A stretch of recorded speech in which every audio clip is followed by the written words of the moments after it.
Je traduis. Le critère principal, au sens des conventions fiscales, c'est le sens des intérêts familiaux. Donc si j'ai mon activité principale en France, mais que j'ai ma famille ailleurs, c'est-à-dire en Belgique, eh bien, je suis résident belge, quand bien même les revenus de source française soient imposables en France, parce qu'on respecte ce critère. Donc voilà un petit peu ce rappel. Les non-résidents, là on pourrait aussi aller assez vite. Pourquoi? Parce qu'on avait dit l'année dernière qu'on voulait, à compter de l'année 2020, compte tenu de la mise en place de la source, augmenter les taux de prélèvement à la source sur les pensions et sur les traitements et salaires, et pour avoir un taux de 20% qui était le taux de base, qui se substituait au taux de 0, de 3 ou de 12%, et voire de 20%.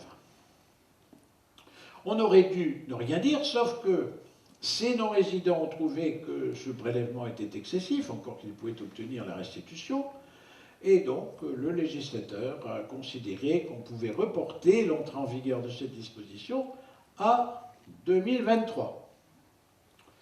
Ce qui prouve, certains le disent, que ce n'est pas facile d'apporter quelques réformes, même dans un domaine extrêmement limité, qui est celui des modalités d'imposition des non-résidents.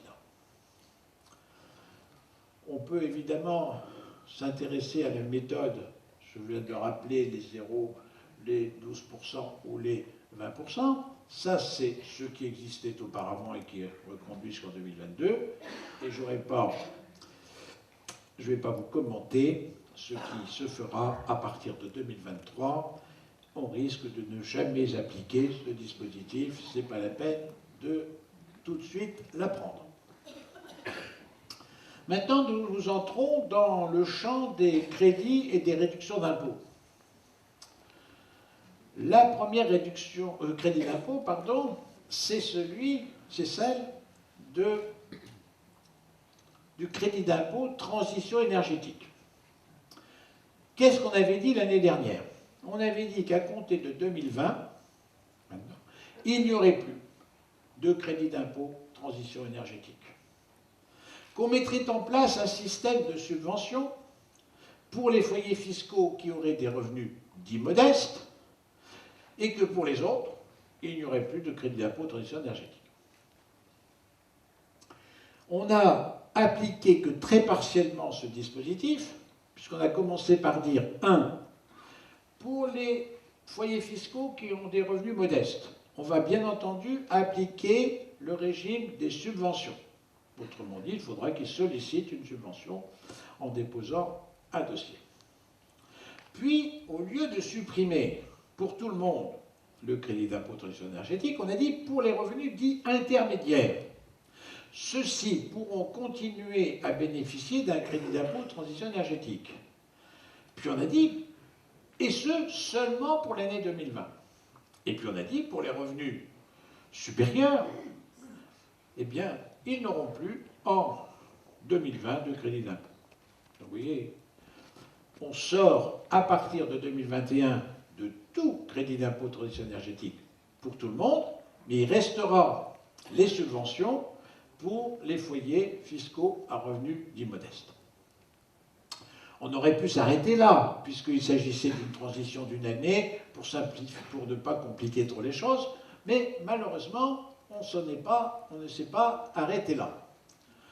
On ne s'est pas arrêté là parce qu'on a aménagé le régime en disant qu'il y a un certain nombre de dépenses qui ne sont plus éligibles à ce fameux crédit d'impôt, alors qu'il l'était en 2019.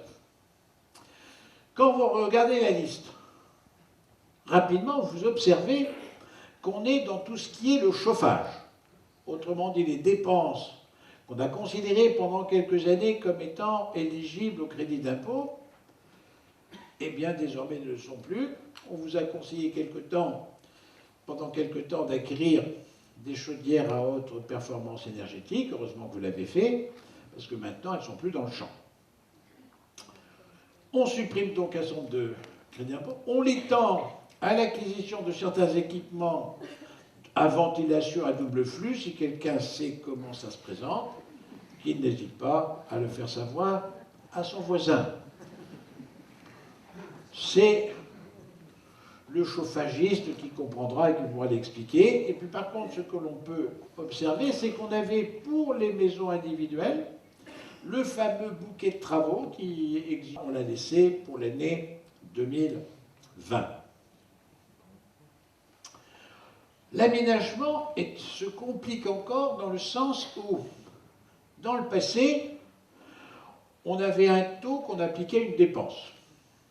C'était relativement facile. La dépense, certes, la dépense était plafonnée, mais c'était un taux appliqué à une dépense. Désormais, le calcul sera fait par une application d'un montant forfaitaire à l'acquisition du bien. Il y aura un montant pour l'acquisition d'une porte, un montant pour l'acquisition d'une fenêtre et un montant au mètre carré pour l'isolation, puisque quand vous regardez dans le détail, si on enlève le chauffage, il va nous rester l'isolation. Et donc, il pourrait arriver qu'en multipliant la surface par le taux au mètre carré, par le prix au mètre carré, ça revienne à dépasser la dépense réelle. À vrai dire, ça sera rare, mais ça pourrait arriver.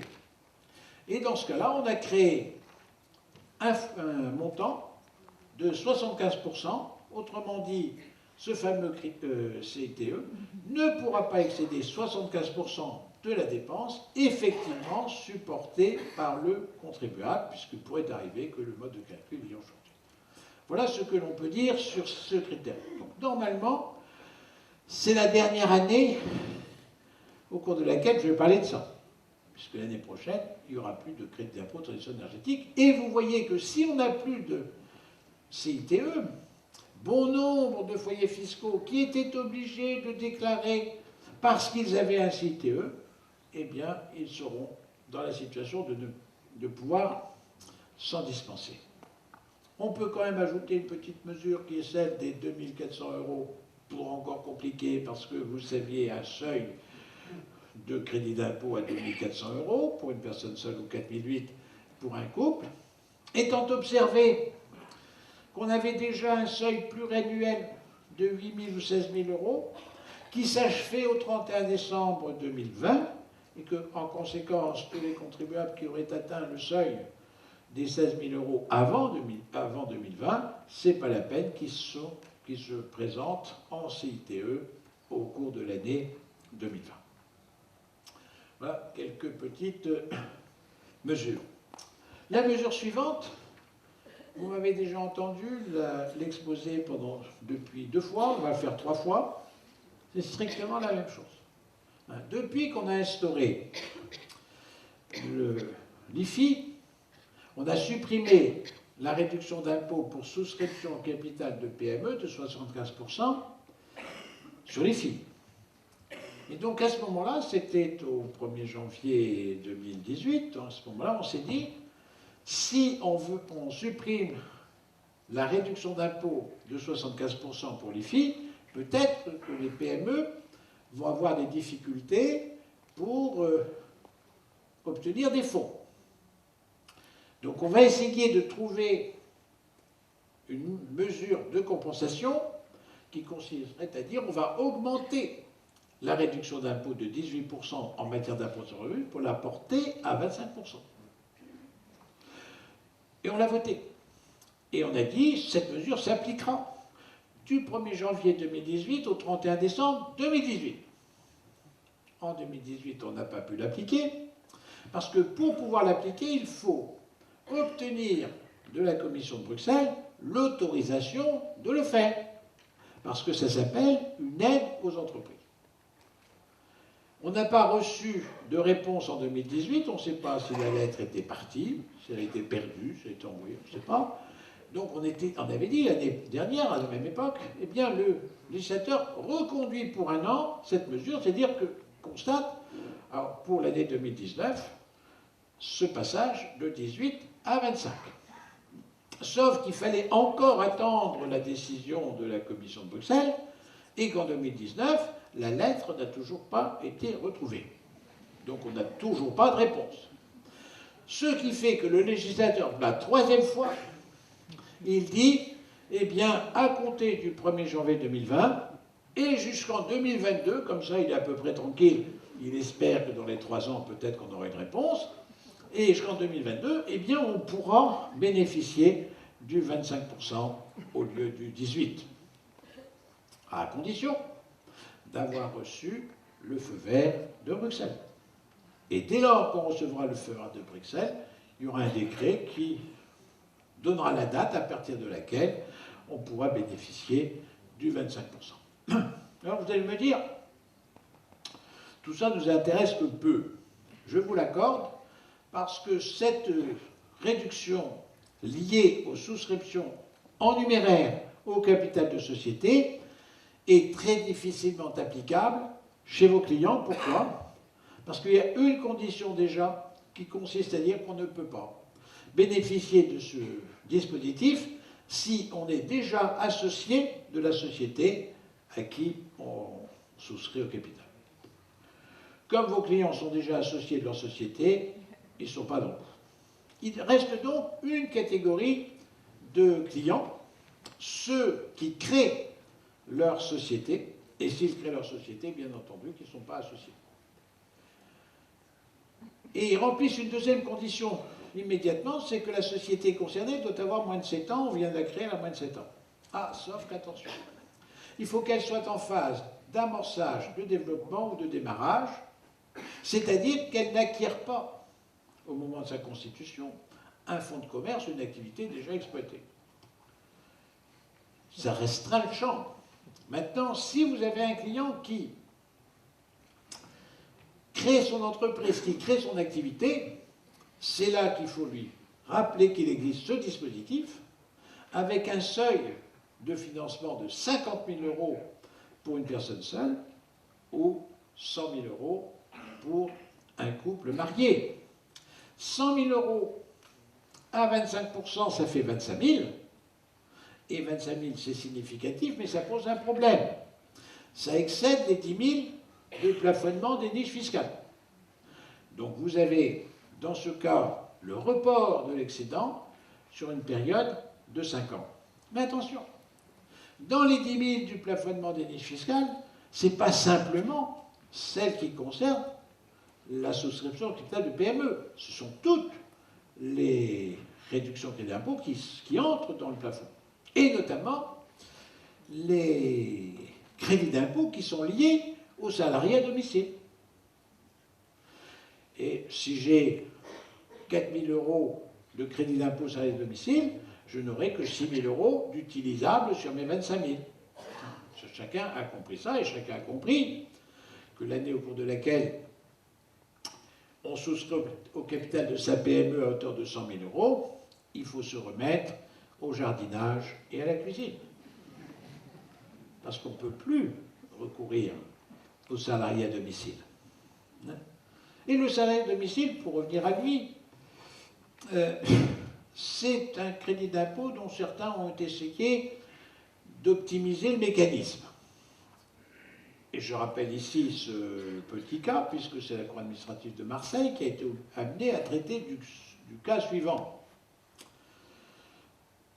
Au sein du foyer fiscal, un des membres payait l'autre membre pour faire du travail à domicile. Et pour solliciter par conséquent le crédit d'impôt. C'était intéressant. Ma femme me demandait de faire le jardin. Et elle me payait pour ce faire.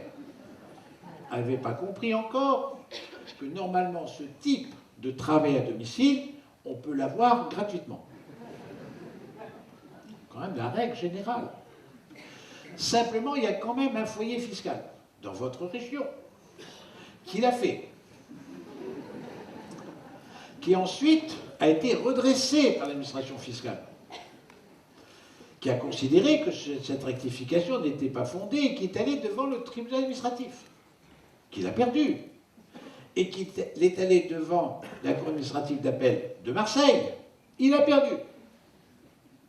Mais ce qui est intéressant, c'est la motivation de la Cour administrative de Marseille qui nous dit qu'on ne peut pas bénéficier d'un crédit d'impôt si le versement est effectué au sein du même foyer fiscal.